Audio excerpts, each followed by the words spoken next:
नमस्कार study plus morality tutor channel तरफ मु श्री रामकृष्ण साहू आपन को स्वागत जनाई आरंभ करुच्ची आज आउ एक सुंदर कहानी बहुत आकर्षणीय कहानी किछि नुआ कथा शिखिबार कहानी तेणु आ डेरी न करी वर्तमान कहानी आरंभ करिबा। कहानी होची गोटे चोर विषय रे से चोर जनक प्रतिदिन चोरी करी निजर परिवार प्रतिपोषण करांती तांकर बापा मध्य चोर थांती जतेबेले तांको बापांकर देहांत होई गला से तांको गोटिए कथा कहि जाइथिले हे पुओ तू जेकोसी जगार चोरी कर किसी असुविधा नहीं किंतु कौनसी स्थान रे कौनसी जगार कौनसी धार्मिक अनुष्ठान मंदिर मस्जिद सत्संग अनुष्ठान गुरुकुल आश्रम कदापि चोरी करिबु नाही एहा महापाप हेबो से मध्य एहा मन रखि थाए। आहुरी तांको बापा कहिथिले जे केबे कौनसी जगार तू निजर भूल स्वीकार करिबु नाही एही कथा सबु बेले मन रखिबु। चोरटी मध्य सेही कथा मन रखि थाए एवं एमिति किछि दिन अतिबाहित होई गला। दिने चोर जनक गोटे राजप्रसाद को प्रवेश कला चोरी करिया पई। राजप्रसाद विभिन्न मणिमुक्तार हार सबु संग्रह करी आसुथिबा बेले राजांकर सैन्य सामंत माने तांकु देखिनेले तांकु गौड़ाइबाकु लागिले। चोरटी मध्य जोरे दौड़िबाकु लागिला। एमिति दौड़ू दौड़ू चोरटी गोटे आश्रम रे प्रवेश कला। आश्रम रे भगवानंकर विभिन्न रूप तांकर गुण विषय आलोचना हेउथाय भगवान कौन ताहा विषय आलोचना हेउथाय। एमिति गोटिए कथा ता कान रे बाजिला जे भगवानंकर कौनसी प्रतिछवि नाही। एमिति किछि समय अतिबाहित होई गला परे राजांकर सैन्य माने सेही आश्रम भीतर को प्रवेश कले एवं खुजी खुजी से चोरटी को धरिले एवं चोरटी को राजप्रसाद को नहीं गले। राजांक सम्मुख रे चोर उपस्थापन करागला। राजांक सम्मुख को अणागला एवं राजा कहिले तुमे जदि चोरी करिछ ताहले निज मुख रे मानि जाओ ताहले जाई तुमर दंड कोहळ हबो नहले तुमको फांसी दंड भी होई पारे। एपटे चोर जनक निज बापांक कथा भाबुथाय जे बापा कहिथिले केबे कोनोसी जगार निजर भूल स्वीकार करिबु नाही। तेणु चोर जनक कहिले ना ना मु चोरी करी नाही। राजा समस्त प्रकार प्रचेष्टा लगैले मध्य चोरटी निजर भूल स्वीकार कला नाही चोरी करिछि बोली मानिला नाही। या परे राजा मंत्री को पचारिले मंत्री महोदय कोन करिबा लुकटी निजर भूल मानु नाही चोरटी निजर भूल मानु नाही। आम राजप्रसादर गोटिए नियम अछि जते पर्यंत दोषी निज मुहरे भूल स्वीकार करिबो नाही से पर्यंत ताकू कोनोसी प्रकार दंड देई हेबो नाही। मंत्री जनक कहिले महाराज गोटिए काम करिबा ताको कान रे गोटिए कथा कहिले जे आजी चोर को बंदी करी रखिबा काली तागरे गोटिए परीक्षा करिबा। परीक्षाटी एमिति थिला जे जणे लोक को भगवानक बेसरे सजेई दिया जाई ताकू एक घोड़ा रे चोरंक सम्मुख को अणा जीवो। चोरटी मन रे भगवानक प्रति विश्वास जागृत कराइबा तापरे हुए तो चोरटी निजर भूल स्वीकार करिबो। एही परी योजना हैला।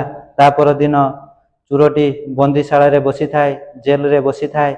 मंत्री महोदय निजे भगवानक बेसरे सज्जित होई घोड़ा उपरे बसी चोरंक सम्मुख को गले।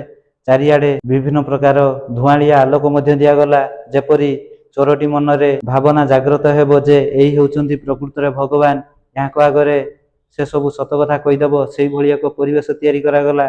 मंत्री मध्य भगवानक बेसरे घोड़ा उपरे बसी चोरंक सम्मुख गले एवं चोरंक कहिले हे वत्स तुमे होउच मोर परम शिष्य तुमे प्रतिदिन विभिन्न स्थान रे चोरी कर एकथा मु सब जाने किंतु तमे जो राजांक घर चोरी करिच जदि तमे एही कथा निज मुहरे राजांक आगरे स्वीकार करि नबो ताहले राजा तुमको दंड देबे नाही अल्प दंड रे दंडित करी तुमको तुम गृह को पठाई देबे।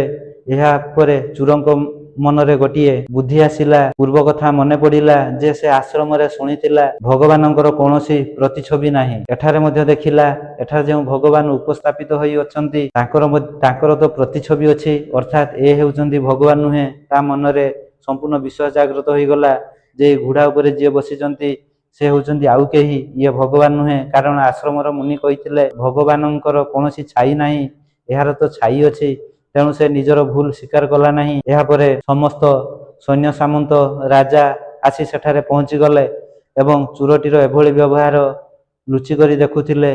तापरे राजा जनक कहिले चोरटी जहा कहूची ठीक कहूची से चोरी करी नाही तेणु तांकू दंडित करा जीव नाही तांकू बंदीशाला रु मुक्त करा जाऊ। तापरे चोरटी सेठारु बहुत चतुर सहकारे खसी पळाई गला एवं रास्ता रे जीवा बेले मन मन भाबुथाय मु जीवन सारा चोरी करी कौन लाभ मु जो कर्म करुची ताहा विषय तो मु प्रकृत सत कथा कही आड़े प्रकाश करू नाही। अर्थात आश्रम रे जो शिक्षा करी गोटे शिक्षा गोटे धाड़ी जे भगवानंकर कौन छाई नाही प्रतिछवि नाही से गोटे कथा मते आज बंचाई देला तेणु मु कहीं चोरी विद्या करी मु आज ठारू चोरी विद्या करी नाही से आश्रम रे जाई रही गुरुंक ठारू शिक्षा ग्रहण करी भल मनीष हेबी आज ठारू चोरी विद्या करी नाही एतिकिरे कहानी शेष है।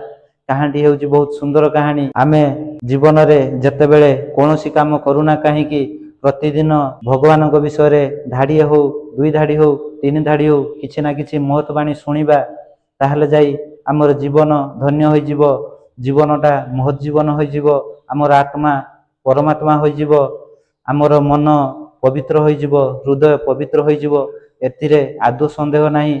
तेणु आज ठारू आमे यही चिंताधारा नेबा जे आमे प्रतिदिन किछि ना किछि भगवान को उद्देश्य रे किछि बाणी शुणिबा किछि बाणी पढ़िबा किछि बाणी को कर्म क्षेत्र लगाइबा एतिकिरे कहानी शेष है। आशा करुछि कहानी आपण माने प्रथम रु शेष पर्यंत शुणिबे हृदयंगम करिवे उपलब्धि करिवे। रहुछि जय बजरंगबली।